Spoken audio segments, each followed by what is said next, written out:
Hello everyone and welcome back po sa aking YouTube channel, and for today's vlog, may panibagong loan application na naman po na lumabas sa Google Play Store. And kung ikaw ay Android user, nako, tamang-tama ka ng pinanood na channel kasi ito ay para sa'yo. So kung ikaw po ay nagbabalak umutang online at nakita mo tong si HiPeso, nako, wag mo munang i-install, wag ka munang mag-download at wag ka munang mag-a-apply hanggat hindi mo muna napapanood tong video na to. Kasi dito guys, i-reveal natin yung totoong ipapautang sa'yo ni HiPeso. I-check natin kung meron siyang improvement, kung meron siyang pagbabago. Kasi alam nyo ba guys, pinag-compare ko yung nag-apply ako ng loan sa kanya before and ngayon, and magkaiba yung loan amount na na-approve sa akin. Diba dapat parehas ng loan amount yung ma-approve sa akin? Kasi meron na akong account before and nagulat ako kasi hindi siya nag-exist, and nung nag-apply ako dito kay HiPeso, nawala yung record ko before. Kaya nagtataka ako dito kay HiPeso, no? Siguro, meron siyang improvement and alamin nyo kung ano yon. Pero bago tayo dumako guys kay HiPeso, sa mga gusto nga palang sumali sa ating pa-GCash giveaway, weekly po yung ating pamimigay and namimili po ako ng 5 lucky winners. And ngayon nga sa video na to, kukuha ako ng isang lucky winner natin. And sa last Monday of the month nga, which is next week na po yun, at merong mananalo ng ating pa-cellphone giveaway. Nako, abangan nyo yun guys at mag-comment na kayo sa video na to. And announce ko na rin yung pakulo natin sa December 24, no? Yung magko-comment ka dyan na kung bakit ikaw yung karapat-dapat na manalo ng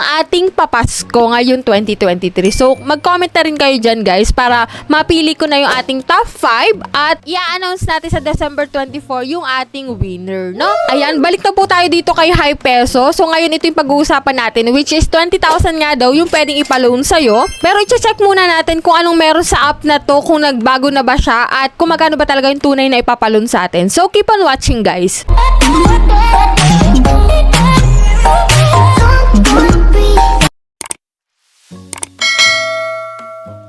So, disclaimer no, so hindi po tayo agent or promoter nitong si HiPeso. So, dito guys, i-share ko lang sa inyo kung anong meron sa app na to at kung magkano yung maluloan mo. So, guys, nung in-install ko tong si HiPeso, ito yung mga napansin ko dito, no? So, sabi nga dito ni HiPeso, nung bungad niya sa akin is loan rejected. So, lagi naman talaga tayong nare-reject sa mga bagong loan application. Pero still, naghahanap pa rin tayo ng mga mauutangan natin online na bagong nag-exist na okay, no? And check natin tong si HiPeso. So, don't worry, get pre-approve. Yan, up to 20,000 pesos nga daw. And then, next na tayo. Maglalagin po tayo dito ng ating mobile number and ilagay natin yung verification code and then click yung login natin, no? So, dito, click natin yung get instant approval para malaman na natin, no? So, ito nga palang si HiPeso is SEC registered daw under ng company name na Waxin Lending Incorporated. So, yan, ito yung mga fill upan mo dito, guys. Personal information, emergency contact. Dito sa emergency contact, guys, need mo lang po dito ng 4 na contact list. And siguraduhin mo kung sino ilalagay mo kasi once na ikaw ay na-overdue na at hindi ka sumasagot sa tawag nila or text, pwede nila itong i-text or tawagan, no? So, be careful kung sino ilalagay mo dito. Next, dito yung identifying information. So, dito yung mga ID type na pwede is national ID, SSS, passport, postal, UMID, voters, driver license. So, yun yung pinakang high quota o pag yun yung pinili mong ID is maaari na mas mataas yung passing rate mo. And then, kapag wala ka ng mga ID na yun, pwede naman yung GSIS, TEEN, PRC, or PhilHealth. Pwede naman yun, guys. And then, after nun, itong withdrawal information kung saan mo pwedeng ma-receive yung pera mo. So, dito guys, pwede sa GCash, PayMaya, and GrabPay. Meron po silang 25 pesos na transfer fee.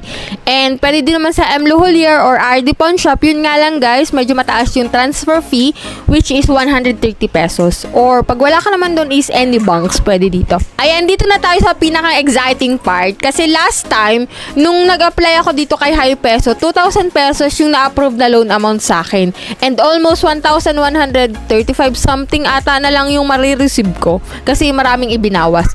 And then dito guys, alam nyo ba, nung ngayon lang ako nag-apply and eto nga, bumaba siya na 1,500.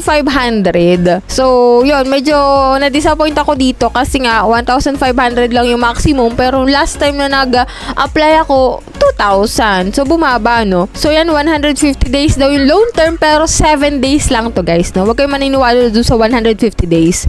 Kasi, pag sinunod nyo yung 150 days na yan, maaari kayong tadtarin na dyan ng text, tadtarin na kayo ng calls, at di nyo alam overdue na malaki na pala yung pinatong sa inyo na interest, no? Sa 1.5 po, hindi po buong makare-receive yun kasi may ibabawas na service fee na 675 pesos, yung channel fee or transfer fee yun na 25 pesos, and doon sa 1,500 po, 800 na lang po yung marireceive mo.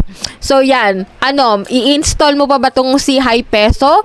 Mag-a-apply ka pa rin ba dito kahit 1.5 lang or at 800 na lang yung marireceive mo? Kasi, depende naman to, guys, no? Kasi yung 1.5, pwedeng mas mataas dito yung ma-approve sa'yo na loan amount or it's either mas mababa. Depende pa rin, guys. Pero ito, pinapakita ko lang sa inyo, if ever na 1,500 yung ma-approve sa inyo na loan amount. Yan lang yung meron dito kay Hi Peso. Sa mga nakapag-loan na po dyan kay Hi Peso, nako, mag-share po kayo na experience nyo. I-comment nyo dyan sa comment section para naman magkaroon ng idea yung mga bago pa lang mag-a-apply dito. And then, magkaroon sila ng awareness and mapag-isipan nila kung maglo-loan pa rin ba ako dito. So, ganun, no? Yan lang muna yung ating vlog for today. Kung ikaw po hindi pa nakasubscribe sa aking YouTube channel, nako, i-click mo na po yung subscribe button. I-hit mo na po yung notification bell para updated ka sa mga bagong utangan serye natin and sa mga bagong loan application na naglalabasan ngayon. So, that's all for today. So, see you on my next vlog.